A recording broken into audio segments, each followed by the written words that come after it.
every professional needs to have a strategic mind, because you can be able to think of yourself as a doctor. When a patient comes to you, they're telling you have a headache, you can easily treat the headache and forget to address the deeper problems. Maybe it's malaria, maybe you don't know what. So the same way doctors take time to understand what is going on. They ask you questions, your sequence of events. They take time to really understand you. It's the same way strategists, communication professionals need to take time and understand the brands that they're working with.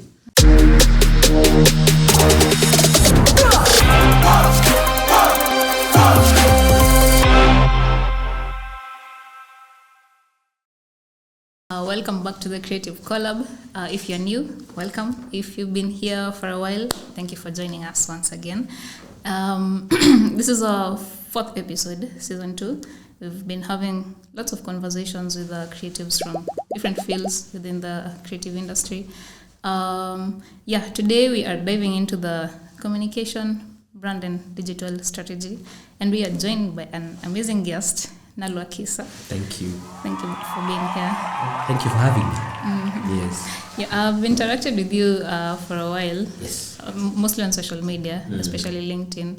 And I figured we should maybe have a conversation on this field and probably learn a thing or two from you. Yeah. So maybe we can start by, because you're a communication and digital strategist. Yes. I don't think there's a course you study, or like when you were a kid, you didn't say you wanted to be that. No. So how did this come into play? It's an interesting story, actually. So for me, it was, I started off as in PR and comms. So that's what I studied in campus. Okay. Before then, I never, it's never a thing, because my father is a linguistic and a communications teacher. And it's interesting that since I was young, I was really compared to my dad, because we both are sanguine, so we talk a lot. So people were like, no, you need to be a teacher as well, like your father. So for the longest time, I was like, I am not going down that direction. So if people are going like this, me, I'll go like this. So cleared my high school, got my results, so some options came up, and I was like, okay, so they're like, go do teaching, or go do into advertising and PR and communications. I was like, okay, let me just go to PR, just to be different. At first it was like, I can't be that close to what my dad is. But later on, and the more I'm doing this, the more I realize I am slowly getting back to, which now I love, getting back to now doing more teaching than most, and then I'm also thinking more in that sense, which is strategy. So for me, it was step by step combination from comms and PR. Then I was in an agency which they did not have a digital wing, which at that time, it was back when now Facebook was coming in, like Facebook was Facebook. Okay. And then I noticed, hey, there's something here. So I was like, I opened a Facebook account, and just looking and looking at what this new social media platform is. And then it became an obsession of some sort. So I used to look through social media platforms, how they work, how brands are using it. So I'd go to my boss at that time and be like, there's a thing here. My boss wasn't really, was like, if you feel like there's something, you build up on it. But she wasn't really interested. So I started just self-taught. Like I started going online, looking at courses about digital and strategy. And I would say it has been a continuous journey of self-learning and pushing myself to learn new things, because this age is new things every day. So after that, got into another agency, but a digital agency though. Got into a digital agency, learned quite a bit, but now I was doing content, learned a lot about content and how content should be. Those days we used to do like a lot of content. There was nothing like a content plan, it was just content on social media. And there was no really like thinking through it. But now slowly I started learning about strategy, and learning about how companies can take advantage of online content to build a brand. So yeah, so did the content side for a while, left there, went into another establishment called 8 Media, which is an establishment I formed with another friend of mine. So worked for a few brands, especially in the FMCG space. Did a few campaigns here and there. Then we met with other friends. We formed now the bigger agency, which is Couple. Now for that was there, as I told you, I was there for quite a bit until the tail end of last year, which I learned a lot in terms of strategy, dealing with like now bigger campaigns.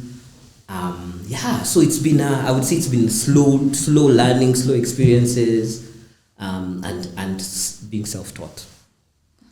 Being self-taught. That's what I can say.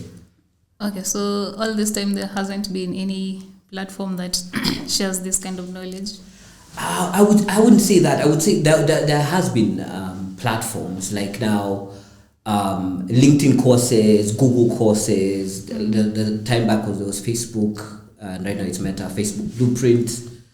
They would come up with courses for the marketing of their platforms. Thank God. So the thing about it is I would take advantage of the courses that the platforms would come up with to be masters. So like even Facebook Blueprint was coming up with formulas and strategies on how to take advantage of the platform. Same as Instagram, like taking courses. Udemy has a great amount of courses that are there. So learning through those things. And there's something right now that is very interesting is information is literally outside your door. You just need to Google it. Yeah. You just need to go look for platforms and you'll get this information, right? So I would say right now, I really love how I would say this era of Gen Zs, that literally you can be anything you want from the comfort of your house. Literally.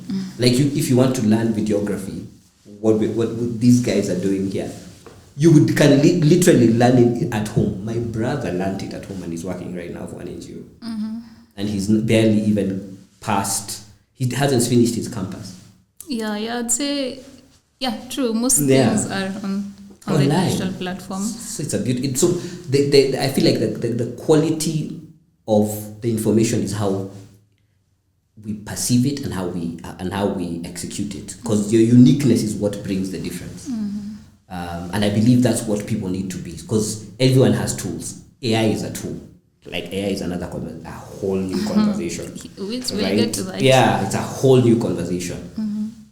Design, when Canva came into being, designers are like, because you're a creative, right? Yeah. When Canva came into being, now there's this whole conversation of Canva is not, if you design in Canva, you're not a designer. But who said? It's like a tool, like Adobe, just a tool. And it does pretty much the same thing. It just gives you, it's like it's closer to design AI than anything. And now with even AI, there are platforms, Dream Journey, that are creating ultra realistic images. Yeah.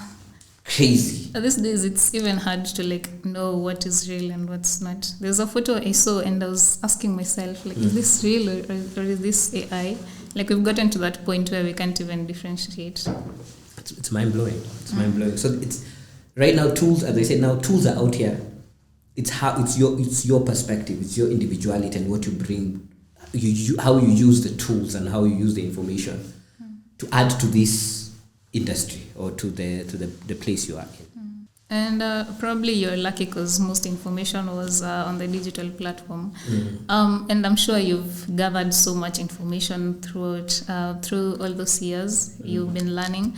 So we're going to uncover that. One thing I will first want to understand is what goes on in your daily life as a communication and digital strategist.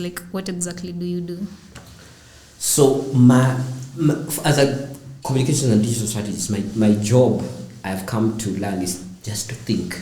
Thinking is if not 80% of the job, it's half the job, right? To think, to learn, to really look into how the directions brands are going, tools that are there, and not just thinking and learning from an official standpoint, thinking and learning from even an unofficial standpoint, watching movies are ways where you you learn, and because I believe you're a total sum of your experiences. So a strategist, for me, for my interpretation of someone who's a strategist, is someone who can interpret life and connect with people, use that information to connect with like-minded people. That is what I do on a daily basis. So I make sure I live. Right now I'm pushing myself to get out of my circle, to really do things that I'm scared of. Because I believe those things will really give me experiences that I can use in a campaign, in a talk, and all that. So my job is to live and to use that information to connect with people. Because that makes sense, because you can't really build strategies for other businesses if you don't exactly know how other humans are. Yes. So you have to be out there and interact with the world for you to build up on strategies that actually work in the real life. Very true. Very true. Very Interesting. Yeah. So when you're building these strategies, you said you've worked within agencies for a while. Yes. So when you're building these strategies, you're probably sitting down with the client. Do you do this just with the client or with the team? How are you going about it? So it was definitely working with a team. So the process is to just have conversations. Definitely just having a marketing brief, which is a brief from the client. So it's a document, either a document or conversation. Conversations are better because conversations you can read between the lines. You can see where you can ask questions. So for what I do with digital concepts, I prefer having conversations, right? Like now sitting down and having conversations, because with that you can clearly understand where a company is and where they want to go. The challenges they're facing and stuff like that. So once you understand the problem, because at the end of the day, communication strategies or communications in general need to solve a problem.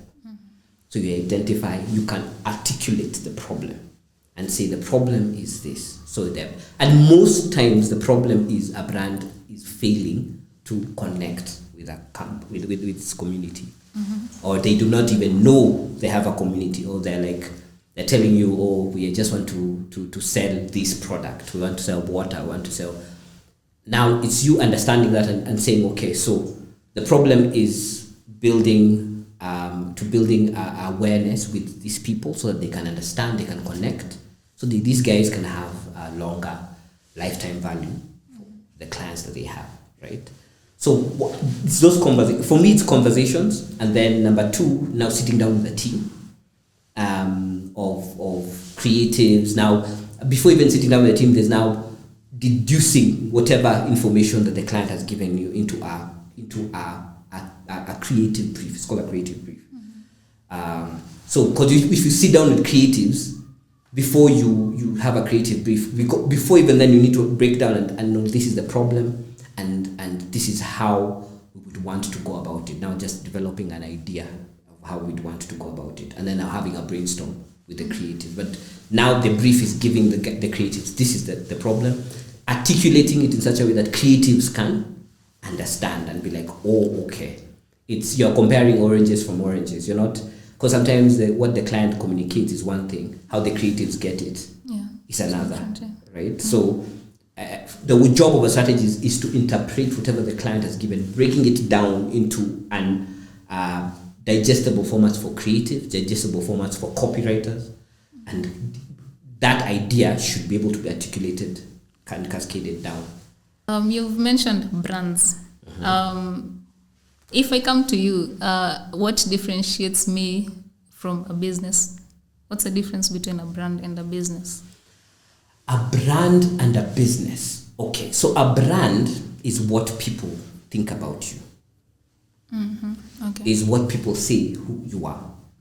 A business is the day-to-day functionality that brings currency into your bank account. That's a business. Okay. So a brand, though, so the difference with those are the two things, because you can have a business but you don't have a brand. There are so many people out here who have businesses but they don't have brands. Right? They have businesses. Shopkeepers have businesses. grab brands? Okay, so I'd say most businesses haven't come to the realization that for them to like reach a larger audience or build that connection, they have to build a brand. Yes, very true. Okay. Okay. That leads me to my next question. So let me call them brands. So when a brand approaches an agency, do they know they should know exactly what they want?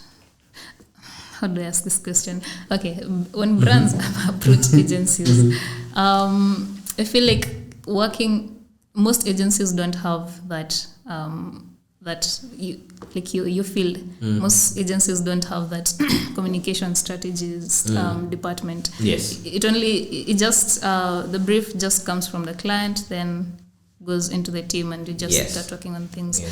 So I'd say that's a challenge that most brands or businesses are not aware of. Like they need to understand what it is, who they are actually, so that even if they approach a brand, an agency, if they approach an agency, they can maybe teach them or articulate whatever they need, exactly, for the agency to fit into the brand and be able to help them communicate on the digital platform. Yeah, because most agencies I've worked at, there isn't really that strategist person. Wow. Okay. Yeah, because it's and I feel like it's needed. It's actually needed because, as you said, I think you've said something very brilliant. A lot of there's lack of. Let me not say lack of. There's misalignment between the immediate need of solving a problem and a clear understanding of why we are solving the problem in the first place as a brand. You get it. So a brand can come here and tell you, can approach an agency who comes and says, okay, we have an awareness problem, right? Or we have a sales problem. So you're trying to solve the sales problem without understanding that maybe this problem is deeper than what you think. It reminds me of a conversation I was having with actually a previous episode. He mentioned that when a client approaches you, it's best to first ask questions. Ask why they want this, and then that question leads to something else. So you dig deeper into why exactly they want this, and probably at the end of the day, they don't even require what it is they're asking for. That is very true, because that's why I feel like that the agency, the thing I talked about when we came in, we were having some banter, and I was telling you the value for the depreciating value over time is the fact that you're addressing an issue. That issue has evolved, and you haven't addressed a deeper issue. You haven't taken time to integrate with the brand enough to understand. Okay, so the reason why there's a sales problem is because within the business there's this problem, and helping this brand understand, connect the dots. Because sometimes a brand, and this is something I usually say as a strategist, as a communications professional, whether you're a designer, whether you're a videographer, you have to have a mind of a strategist. You need to have some sense of, because even design is a sequence of things that make sense, right? Yeah. So you are a strategist in your own ways, because you are arranging patterns and colors in such a way that it's appealing. So someone can buy a product, can buy whatever you're trying to sell with visuals. With a video, same thing. So I feel like every professional needs to have a strategic mind, because you can be able to think of yourself as a doctor. When a patient comes to you, they're telling you have a headache, you can easily treat the headache and forget to address the deeper problems.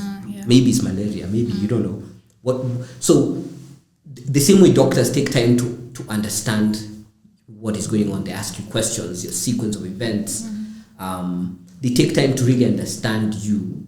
It's the same way strategists, communication professionals need to take time and understand the brands that they're working with, so that to some extent you're not just giving them what they want, you're giving them a holistic solution, not solving one problem, and then now later on the value depreciates over time, and the brand is like, oh, okay, you solve that, let me move to someone else. Yeah. That reminds me of when I was beginning as a creative designer. I was, as an intern actually, I was working with the likes of, I'm sure you know him, John Mutuku. Yes. Yeah, so, you worked with him. Wow. Okay. Yeah. So he actually taught me most of the things that I know. So it was an internship for a graphic design position, and how they took me through the internship wasn't how to like put how to work with colors or like how to place stuff. They taught me actually how to like think as the end user and think it in terms of what problem am I actually solving.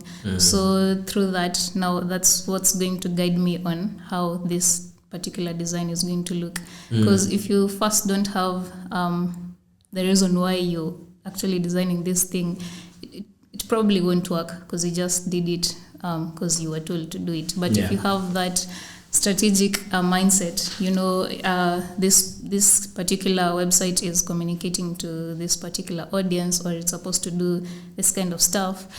That's how I was taught. And yeah, you took me to that conversation. Yeah. Now I wanted to, because we've talked about agencies and all. So will you say there are these particular brands where they have their own in-house marketing team, digital marketing team, and there are brands who approach agencies. I feel like probably those who have an in-house marketing have higher chances of maybe winning in the success digital, having more success in the digital space compared to those who approach agencies. Do you concur with that? I think it's relative. I think for me it's relative because it depends on the key players who are, whether it's internal, whether it's an agency being approached. Because if the people engaged are not communicating, are not getting down to understanding, on agreeing, this is the problem we're trying to solve. This is and connecting the dots, as I told you, connect the dots. This is where it's coming from. This is what, and also using data, because I usually think a lot of success or failures of any campaign is based on the preparation. Preparation in terms of understanding the problem, preparation in terms of knowing why the problem is there, understanding the brand and the people who are being tried to be appealed to. You get it? So if the people involved are not cognizant, have a clear understanding of the brand and where the brand is and the environment the brand is playing, the problem, clear understanding of defining the problem that is there, defining the advantage of the company in the place that it's playing, right? The advantage in terms of like even compared to the other competitors. If those players don't have those things clear, then it will be a band-aid solution to a bigger problem, right? It will be a band-aid solution to a bigger problem. You'll have sales for a few months and you're like, yeah, successful campaign, and then now you're back to dealing with the main issue, right? You're solving, as I said, you're solving the headache. You've been given headaches. You drink it, you go back home, you're feeling nice, you're feeling good, and then you're back to feeling bad because you're like, okay, but it kind of worked, you see. So whether an agency, whether internal team, there has to be competencies in understanding the problem, articulating the problem, understanding the advantage for the company, articulating it, developing an idea, communications idea that will articulate the advantage and connect with the people they want to connect with. If that is not there, then whether you are an agency, whether you are your internal team, you will not get it right. I agree with that. Yeah. The reason why I said that was because I feel like having an in-house marketing team, they have a deeper understanding of the brand because they're only focusing on that. But they do have that advantage for sure. For sure, they do have that advantage. Sometimes maybe the lack, what sometimes in terms of deficit is maybe the articulation. Because sometimes if an internal team can understand the problem, can understand the brand and articulate the messaging, and now the creative part of it is also executed well, which is now creative brief going into creative, going into whatever video and all that, then it will connect. But if there's breakage in between, then that's why a lead strategist is important, to make sure that all that from beginning to end, there's a clear understanding of all that to the very end. And that's why I am doing what I'm doing. So call me. Yeah, I mean, people should reach out to you. Yeah. We've been talking about communication and building communities. Yeah. But what exactly is building communities? So this is something I'm very passionate about. So the thing about communities is from the jump, from the onset of digital, there has been a shift over time, right? Where even with tech coming in, even with AI and all that, what people are noticing is, and rather what I have noticed, let me say what I have noticed is, people exist in communities. Like that's a normal humanly experience, right? Yeah. Where when you go into a school, there are cliques. Whether you're going into whichever form of human interaction, you'll notice there are people who gravitate towards each other and have a sense of belief, have a sense of belonging, have a way they move, a way they talk, they have that. Yeah. So what digital has done is it has empowered people and brands and companies to be able to reach out and identify with these different types of people, right? Okay. What a lot of brands are doing is they're looking desperately, to some extent, they're looking for ways to connect.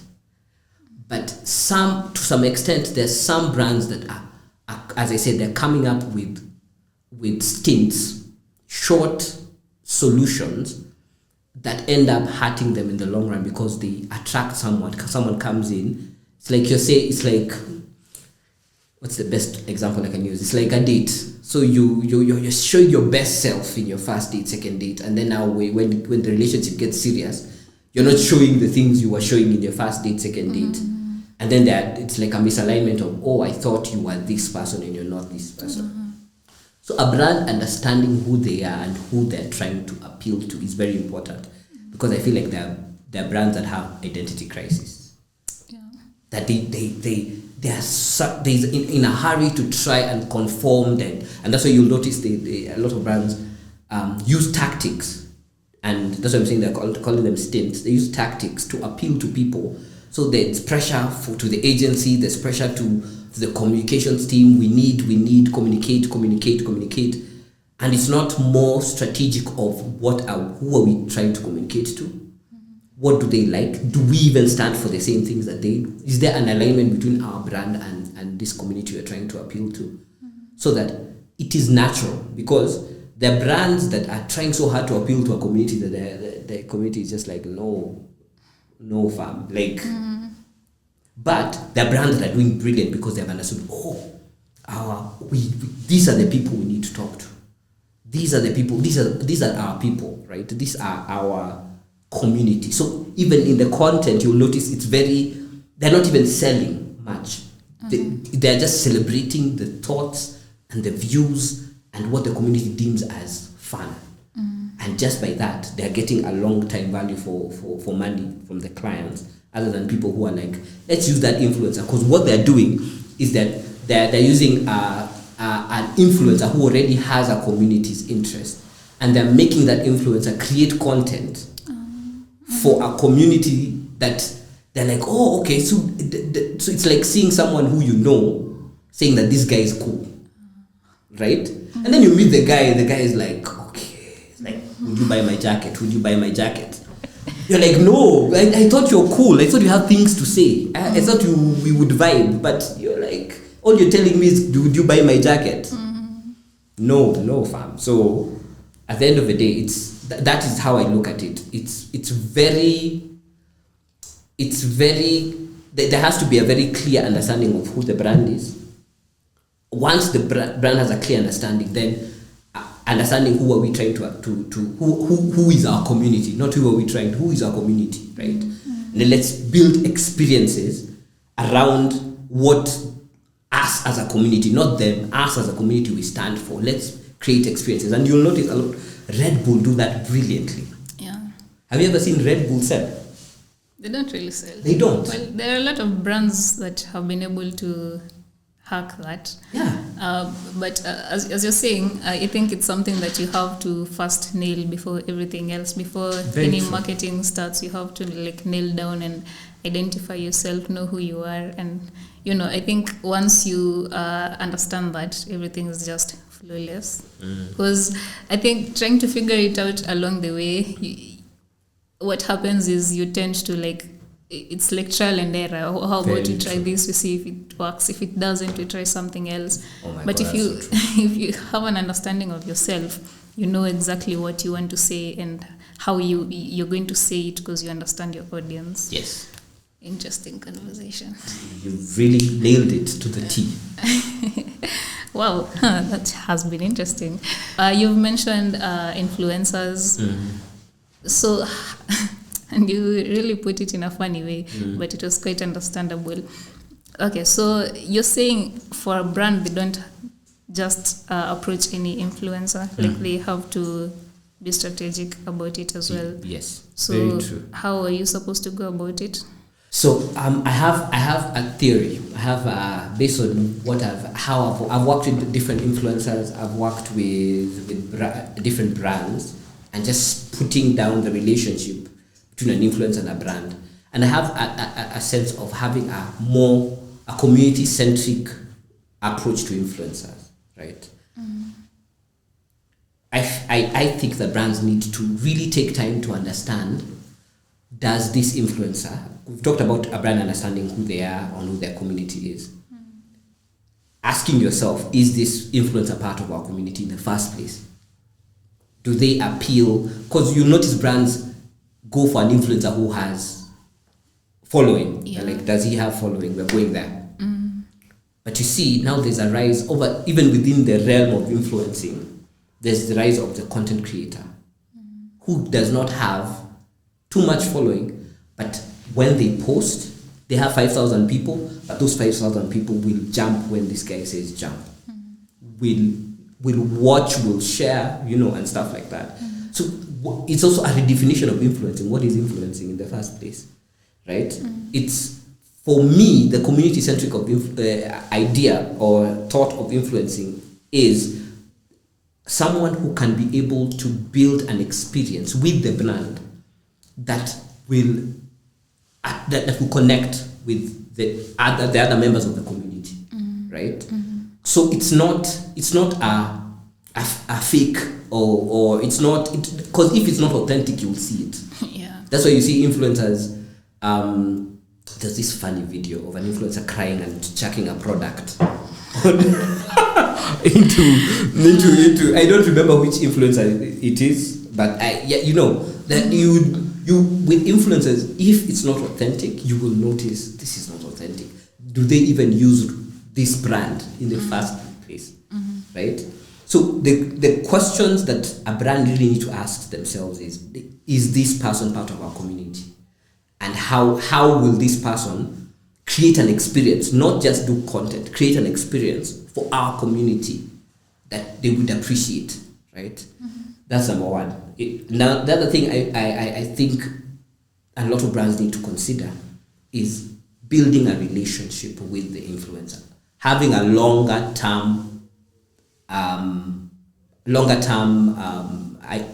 approach to influencing, in the sense that, because a lot of people, and I'm not talking about being a brand ambassador, no, I'm talking about a relationship, in the sense that the marketing managers, brand leads need to build relationships with these people so that they understand, do they fit this campaign at this time?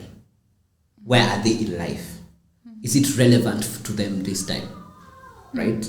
So that they're not just telling them to do content, and maybe people know, the following know that they're in a low point of their period or their lives, right? Or they're going through something, or you get it.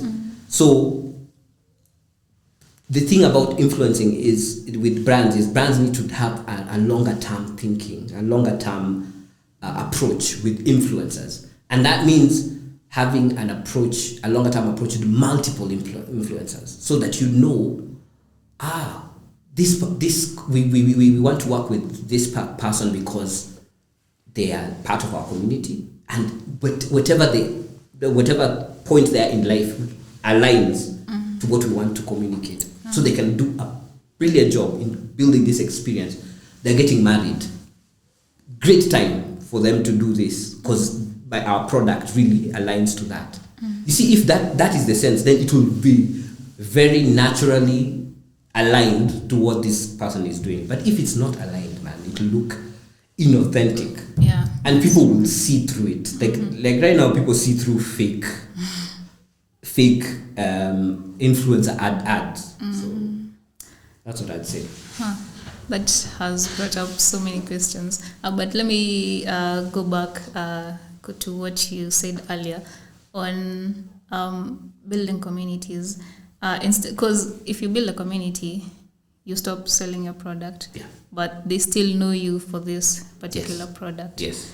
And I think a couple of brands have been able to understand that, because you can actually see people who don't really have knowledge on who they are, and brands that are fully aware of who they are.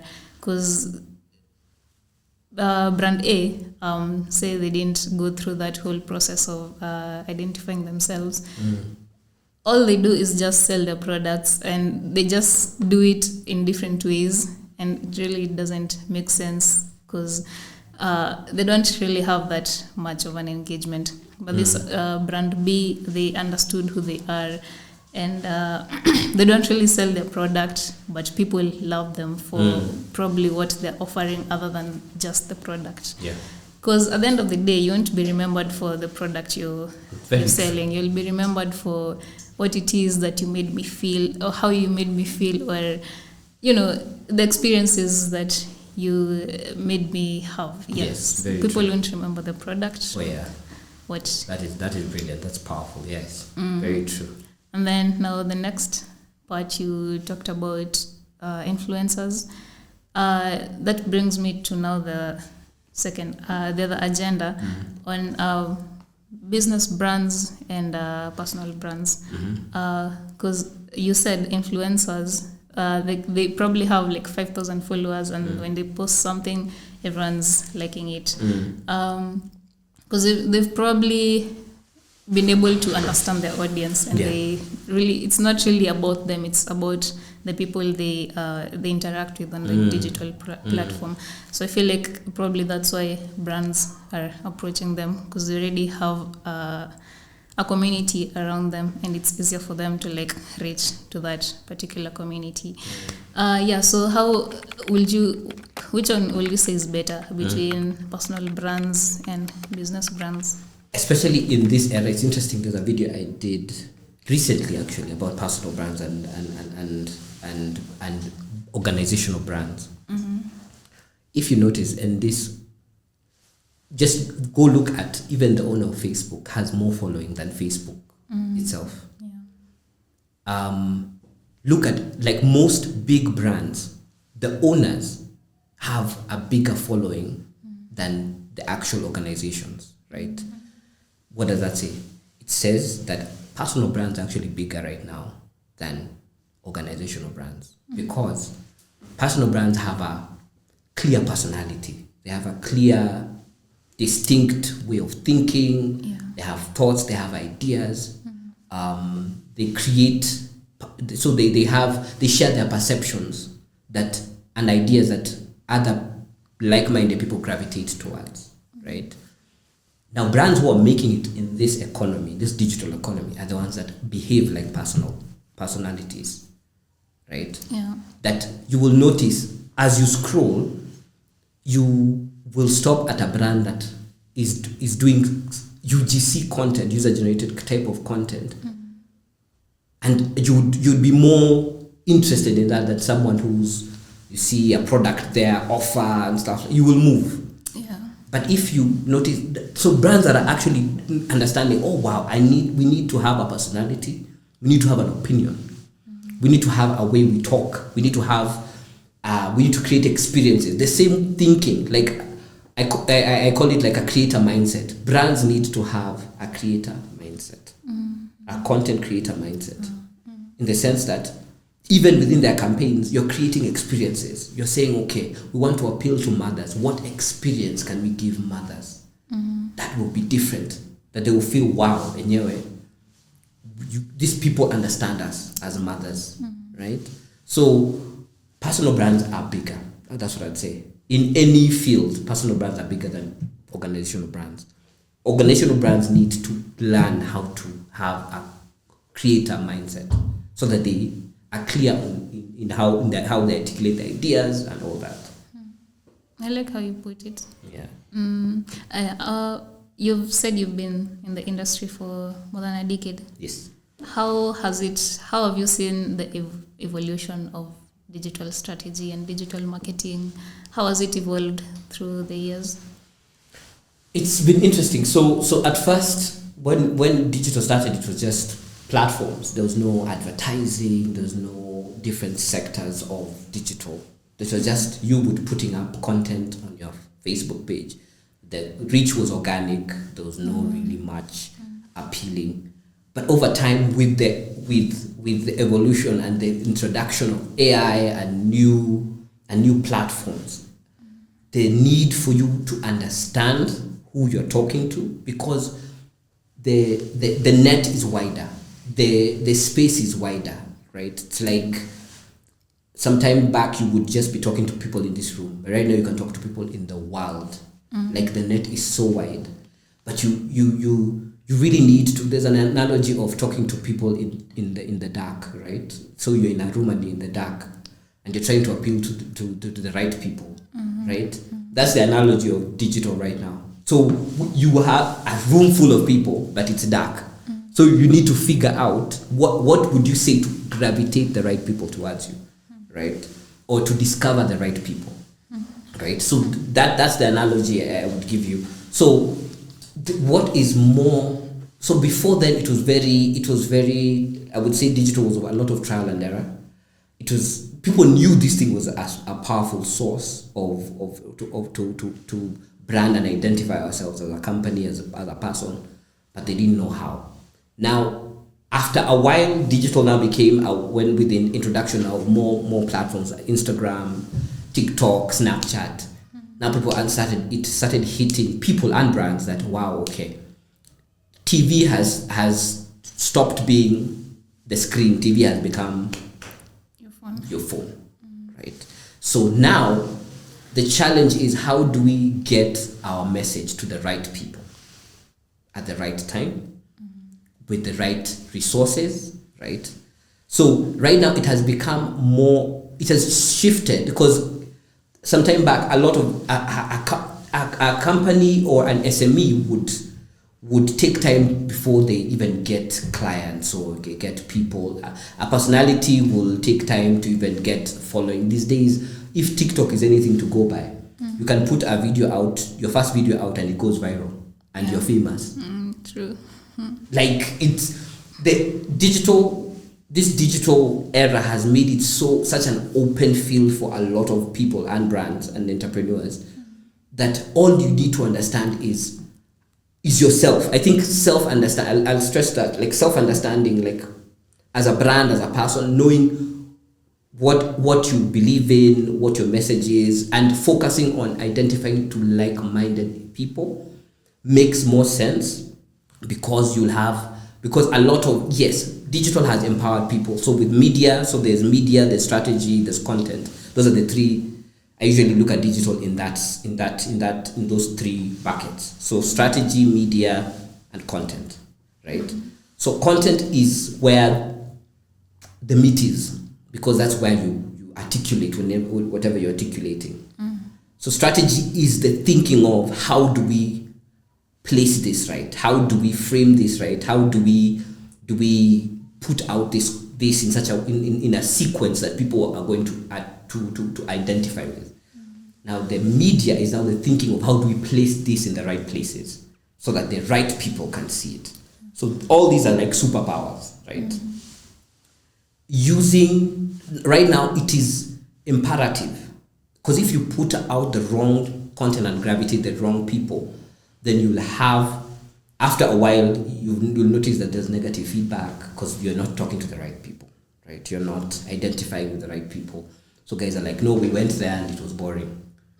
Or they're like, you start having the attrition rate of your following is pretty high. But if you understand yourself and you understand the community you're trying to address, then the advantage right now, that the playing field is huge. You can be an SME who changes in a year, right? As long as you understand. Because right now, like, you would notice, like, there are brands that took years over time to be what they are. Recent brands, Uber, took less than 3-4 years. Yeah. TikTok has grown more than Instagram, right? Over the past 2 years, right? So the playing field is so big right now that brands need to have a clear self-awareness and a clear way of articulating and telling their stories to appeal to the like-minded people. That's what I'd say. Well, I can't help but think, because you keep on mentioning strategy, but what gives you the idea that when you come up with an idea that could solve this particular problem, how sure are you that this is the correct answer? Because you might think, well, this might work, then you bring it out into life and it doesn't. It backfires. Yes. Oh, trust me, that's so true. That is so true. So my thinking of it is, at the very end, it's you can. That's why I'll go back to the same idea I gave you. You can put your first content out today, as authentic as you are, it goes viral.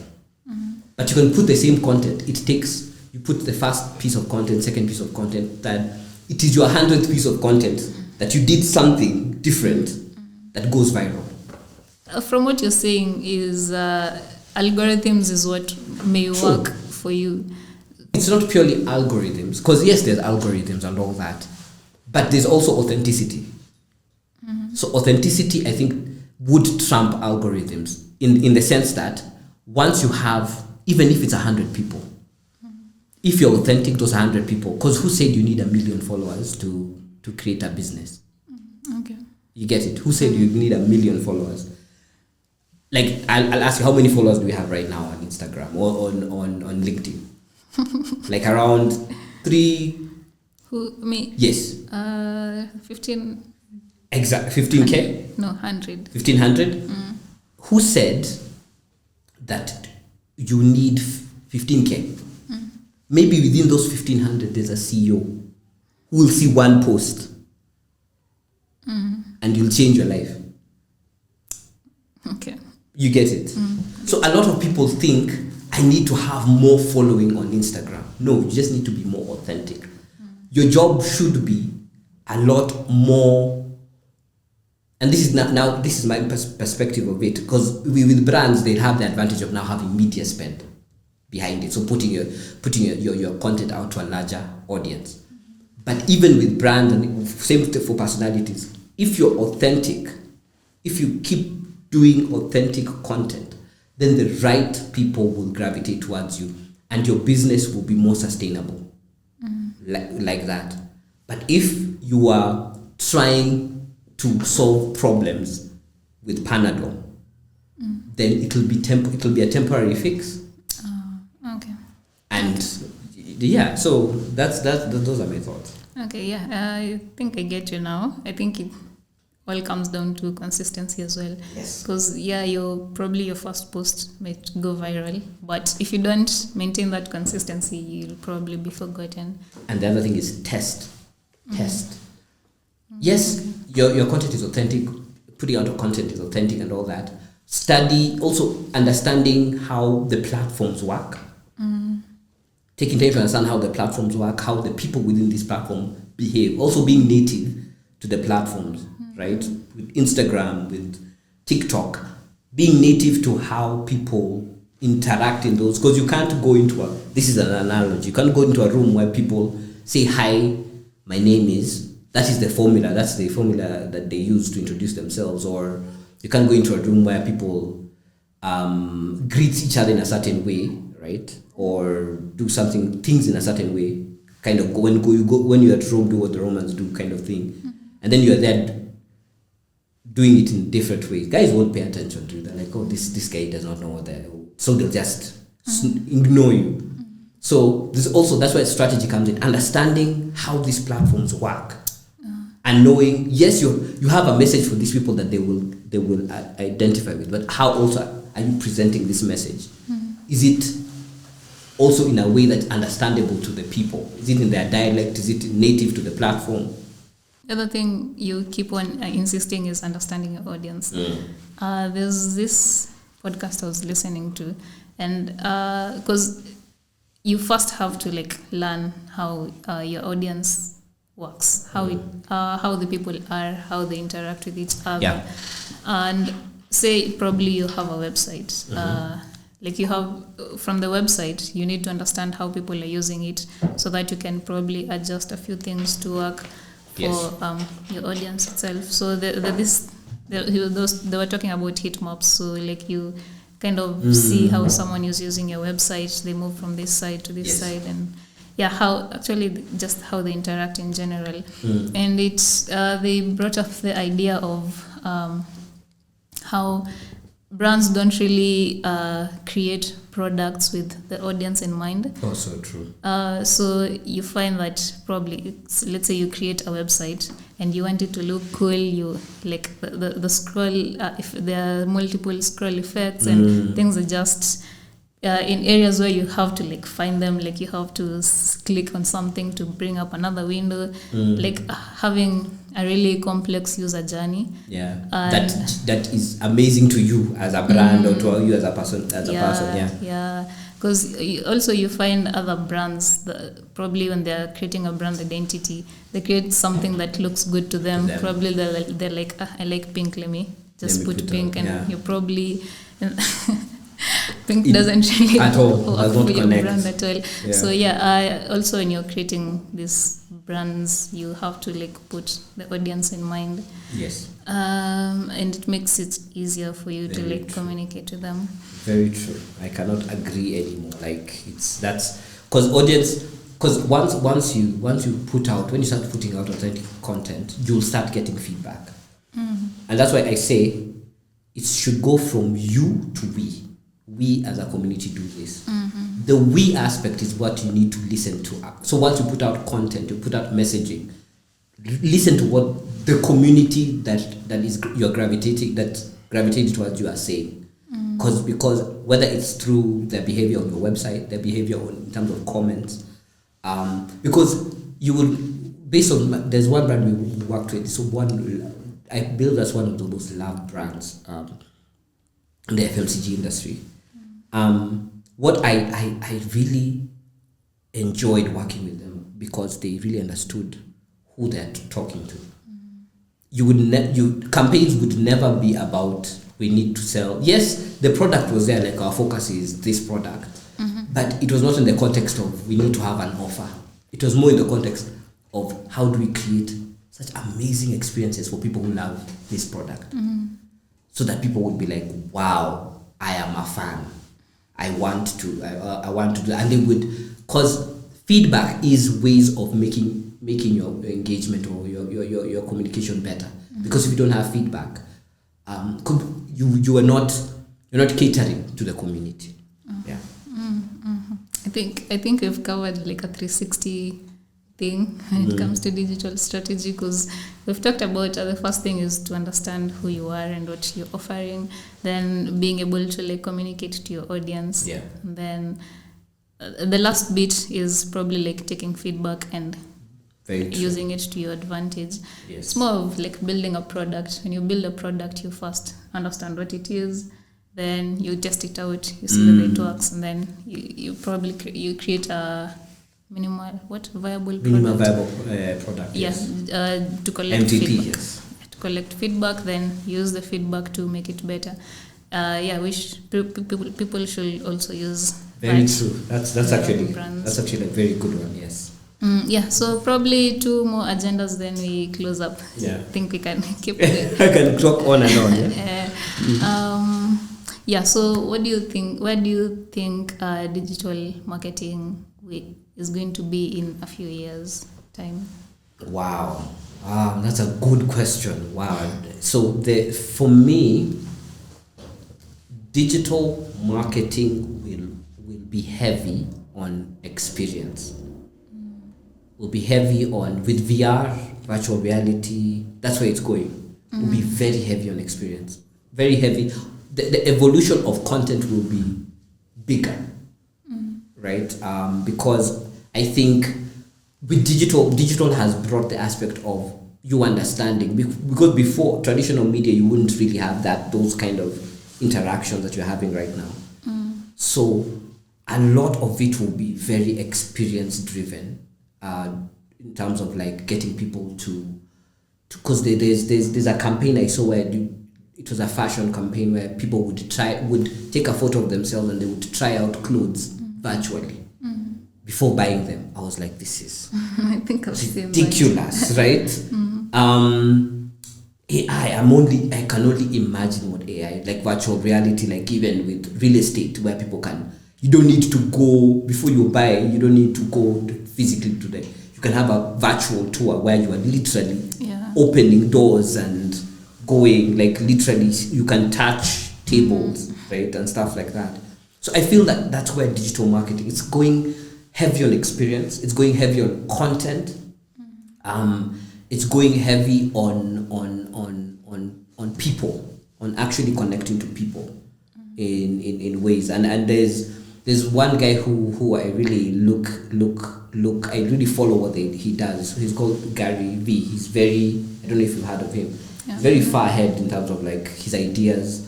And he was saying at this point is brands need to act like a TV station or a movie.